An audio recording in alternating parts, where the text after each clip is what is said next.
caso de las cloacas del PSOE está siendo como un hilo interminable. Y cuanto más tiran del hilo, más mierda están encontrando. Y cuanto más mierda encuentras, peor queda la imagen de España. El otro día, agentes de la UCO, la Unidad Central Operativa de la Guardia Civil, se presentaron en el Ministerio de Justicia. Fueron a pedir una cosa muy concreta: el expediente de nacionalidad española de un señor llamado Nervis Villalobos. ¿Y quién es de este señor? Pues poca cosa, solo un ex viceministro de Energía de Hugo Chávez. Sí, has oído bien, la UCO ha entrado en un ministerio español para mirar los papeles de la nacionalidad de un ex alto cargo chavista. Y todo esto dentro de una investigación que va sobre el PSOE. Porque lo último del llamado caso Leire ya no va de si Leire era una loca que quería dar la vida por un tal PS sin que este PS lo supiese. Y en esto quiero ser muy claro. Nunca he conocido ni nunca se me ha informado sobre las andanzas de la señora Leire Díaz. Y si no se ha hecho es precisamente porque nunca las hubiera tolerado.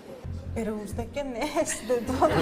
Va del PSOE usando las vías extraoficiales para protegerse de investigaciones criminales, lo que nos hace pensar a todos que no nos encontramos ante casos sueltos, sino ante una maquinaria muy bien montada, pensada para proteger a la organización. Hoy veremos qué es la cloaca del PSOE, por qué Ferraz aparece una y otra vez, cómo intentaron presuntamente cazar a un fiscal y dónde cojones sale este venezolano. Pero antes, ya sabes, comentada, me gusteada, compartida, suscribida, y dicho eso, vamos al lío. Primero los personajes, ¿vale? Leire Díaz es una ex militante del PSOE a la que la prensa ha empezado a llamar la fontanera. Y permitidme que termine con una cosa: ni fontanera ni cobarde, ni fontanera ni cobarde. ¿Por qué la fontanera? Pues porque según la investigación del juez Pedraz en la Audiencia Nacional, esta señora coordinaba presuntamente un grupo dedicado a una cosa muy fea: buscar trapos sucios de jueces, fiscales y de guardias civiles. Información comprometedora para frenar causas que molestasen al partido o al gobierno. ¿Escuchas un momento? A ver, por favor, vamos a ir por partes.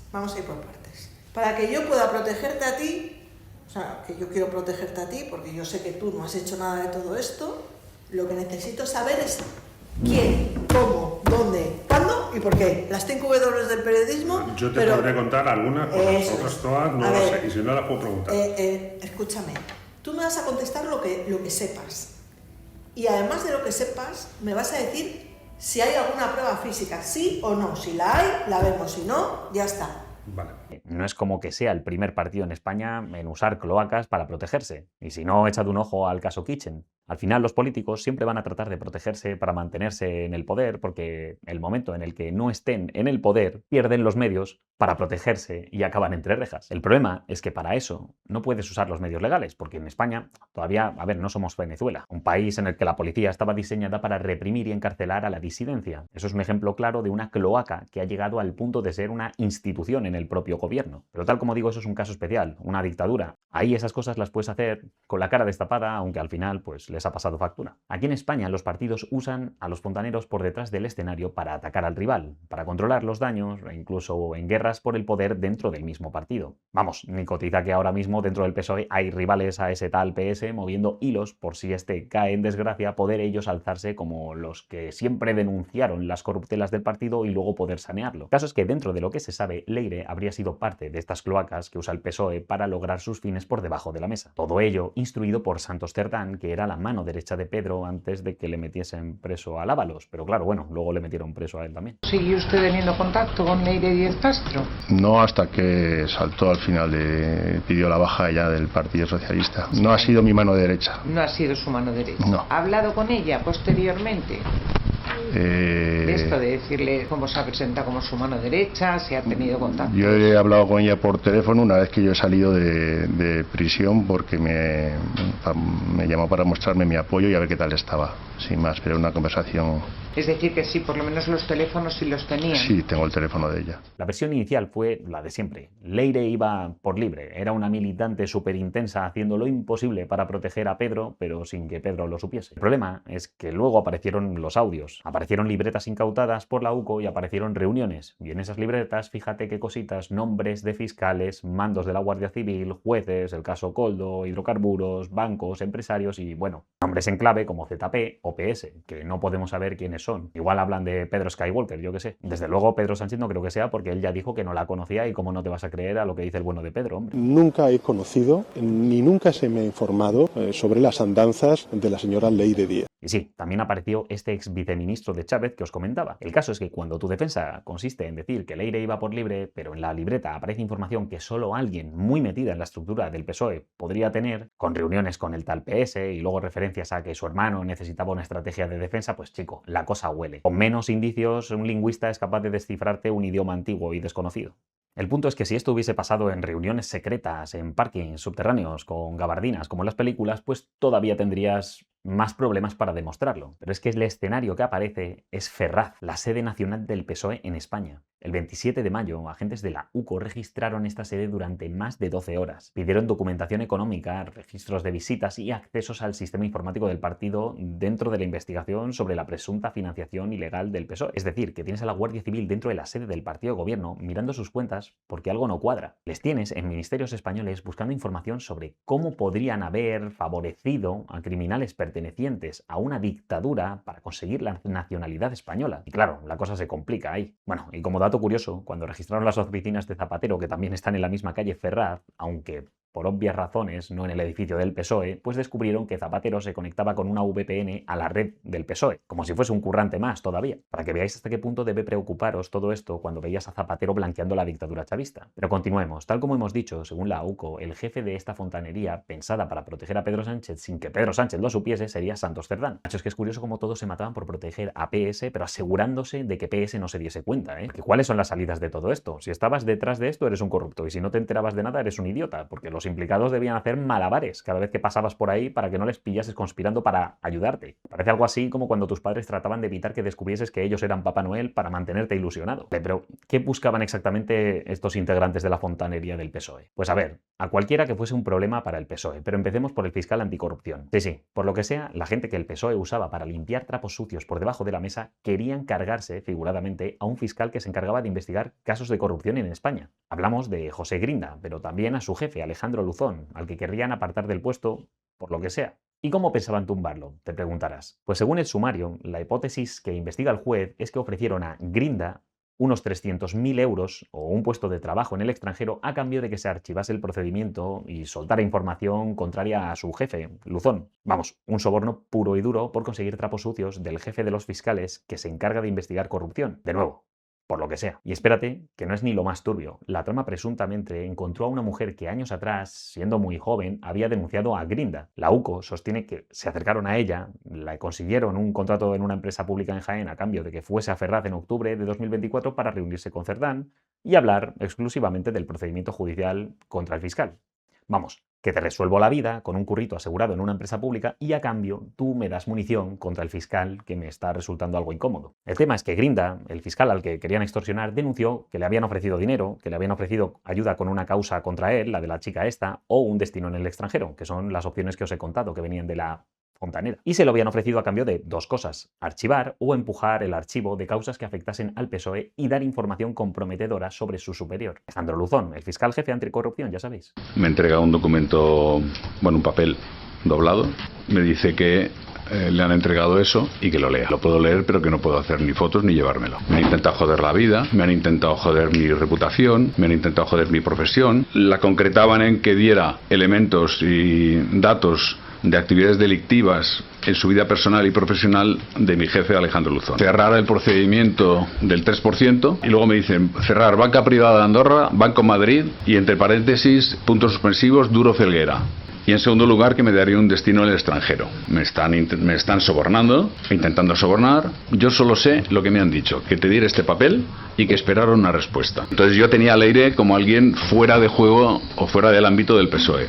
Y me dice que no, que tiene fuerza, y me dice que la semana pasada he estado cenando con Pérez Doset, con Patricia López, con Sandro Rossell y con la propia Leire. Y os insisto, esto es lo que investiga el juez en fase de instrucción con todos los presuntos que queráis por delante, pero vamos, que la fotografía está quedando cada vez menos borrosa. Y aquí es donde entra Venezuela. Veréis, Nervis Villalobos era el ex viceministro de Energía Eléctrica de Chávez. Y aunque ha debido forrarse con el expolio de Venezuela, pues aún no ha podido jubilarse y disfrutar de ese dinero robado en condiciones. Específicamente el piso que compró mi hija en la calle Ortega y Gasset es un piso con un costo global de 560.000 euros, de los cuales 130.000 euros proceden de un agente financiero que maneja fondos míos. Tiene dos causas abiertas en España por corrupción. Hablamos del caso Duro Felguera, una empresa asturiana de ingeniería. Aquí la acusación dice que pagaron unos 105 millones de dólares en presuntos sobornos a altos cargos venezolanos para conseguir un contrato gigantesco: la construcción de una termoeléctrica en Venezuela valorada en unos 1.500 millones de dólares. La Fiscalía Anticorrupción pide una multa de 160 millones de euros para la empresa y penas de prisión para varios acusados. Por eso Villalobos es una pieza clave, porque según la investigación habría recibido dinero a través de sociedades interpuestas para usar su influencia dentro de la administración venezolana y así ayudar a Duro Felguera a conseguir el contrato. Vamos, lo mismo que Zapatero con Plus Ultra, pero en Venezuela. Bueno, y también tenéis el caso Columbus, que ya es la estructura directamente con la que blanqueaban dinero que salía de Venezuela a través de estructuras societarias. Para explicar esto, de verdad que ya hacen falta 2 cafés y que estemos un rato, así que bueno, vamos a dejar por ahí. Pues estas causas las instruye el juez Juan Carlos Peinado, el mismo juez del caso de Begoña Gómez, la mujer del presidente del gobierno. ¿Y quién es el fiscal que acusa en estos casos? Pues sí, el fiscal Grinda. Sí, ese al que presuntamente ofrecieron 300.000 euros y al que le pillaron trapos sucios de la mujer aquella que luego enchufaron en Jaén. Y precisamente la mujer esta era lo que Villalobos había conseguido para el PSOE. Él fue quien, investigando trapos sucios del juez y el fiscal que estaban en su causa, había conseguido dar con esta persona para presionar al fiscal. Habría vendido este contacto a las cloacas del PSOE a cambio de que se le consiguiese la nacionalidad española. Y dirás, bueno, pero ¿para qué quería este tío la nacionalidad española? Pues porque era un venezolano que se había forrado en plena dictadura chavista. A Villalobos se le buscaba ya por blanqueo en Estados Unidos. Y una manera de blindarse, en cierto sentido, de la extradición era logrando la nacionalidad española, porque los tribunales españoles son más cautelosos cuando extraditan a un nacional. Aunque vamos, ya en 2018 habían pedido su extradición y hasta se había aprobado, pero nunca llegó a ejecutarse. Exactamente lo mismo que con el Pollo Carvajal, por lo que sea. El problema de Villalobos era precisamente que al tener causas abiertas no podían darle la nacionalidad. Aunque para que veáis, el guarreo en este país se la concedieron el año pasado por la Ley de Memoria Democrática. Otro lodazal que hablaremos en algún momento porque es una de las maneras que va a tratar de usar el PSOE para inflar sus números en las próximas elecciones, ya que permitirá votar en las generales a personas extranjeras que no hayan pisado España en su puta vida, pero que puedan medio demostrar que una vez su abuelo saludó a un señor que tenía un primo que había viajado a España en algún momento de su vida. Esta ley es la que permitió a Villalobos conseguir la nacionalidad española y, por tanto, poner una traba más a esas peticiones de extradición que están poniéndose muy serias en Estados Unidos tras la captura de Maduro. Y aquí está la conexión. Según la investigación, es Leire Díez quien mueve todo para tramitar la nacionalidad española de Villalobos, a petición de su abogado Ismael Oliver, que casualmente también fue el abogado de Koldo García. Llegó incluso a intentar una entrevista con el gobernador del Banco de España, Escrivá, o alguien de su confianza, como decían ellos. Es más, hay mensajes que implicarían al propio ministro Félix Bolaños, supuestamente. Porque claro, el mensaje dice Félix, pero igual hablaban del gato Félix, vete tú a saber. Y según el sumario, cuando Leire lo consultó con Cerdán, este le admitió que el verdadero obstáculo para darle la nacionalidad era precisamente que el tío tenía una causa penal encima. Pero dicho eso, insisto en que la idea de fondo, según la investigación, era usar a Villalobos como fuente de munición contra Peinado y contra Grinda, y a su vez usar a Grinda como fuente de munición para Luzón. Por eso ayer la UCO se plantó en el Ministerio de Justicia a reconstruir cómo se había tramitado esa nacionalidad y qué funcionarios la habían tocado. O sea, que este chavista, investigado presuntamente por blanquear millones de dólares de petróleo venezolano, se convirtió en un peón de una presunta operación para tocar a un juez y a un fiscal español por la cloaca del PSOE. Y ojo, que esto sigue creciendo cada semana. El juez ha citado como testigo el 10 de julio a Cristina Narbona, la presidenta del PSOE desde 2017 y la mujer de Josep Borrell. Le han pillado unos WhatsApps con Leire en los que se hablaba de reconducir los ataques al presidente y dar la vuelta al asunto como un calcetín. Reconducir los ataques al presidente, dar ayuda cualificada. Tenemos que darle la vuelta como calcetín. ¿Se lo habías contado a Santos Cerdán? Cristina, estoy en Madrid, pero con la idea de ir jueves a Cantabria. ¿Te viene bien que nos veamos a finales de semana?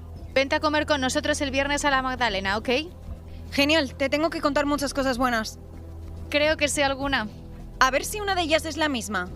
Cristina, ¿qué días os vais a Santander? Es que me traen el coche nuevo el viernes. De hecho, es que al PSOE se le está poniendo complicado el tema porque todos los que decían no conocer a Leire y que se trataba de una militante más resultan tener conversaciones de la hostia con la fontanera. Conversaciones que tienen mucho que ver con su trabajo en la cloaca. Vamos, que esto es un aparato tal como os estoy diciendo, porque también han citado a 2 generales que dirigieron la UCO en su momento y que dicen haber recibido presiones para ponerse de perfil en investigaciones que tocaban al gobierno de Pedro Sánchez. Dicho todo esto, una democracia no se degrada solo cuando alguien mete la mano en la caja, eso lo hacen todos. Se degrada cuando el partido en el poder intenta cargarse todo el equilibrio de poderes para asegurarse de que nadie los mueve del asiento. Y una vez te cargas esa separación de poderes, es muy muy difícil de recuperar precisamente porque nadie le hace contrapeso a ese poder ejecutivo que pasa a controlarlo todo. Leire ni siquiera era el problema, es tan solo la cara visible, la que realiza el trabajo que viene planeado desde arriba. Y ahora que se han abierto las cloacas y todo el mundo está mirando, pues los del PSOE reniegan de ella. El problema es que el olor se te pega cuando bajas a la alcantarilla, aunque sea un momentito para hablar con la fontanera, y ese olor es muy difícil de quitar de la ropa. Mire, yo lo que le puedo decir es que esta persona no tiene nada que ver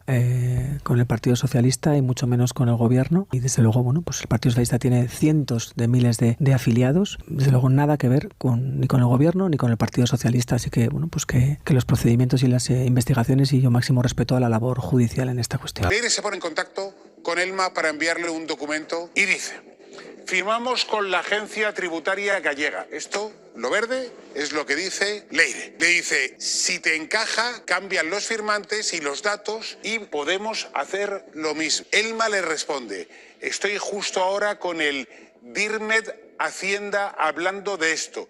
Te digo algo enseguida.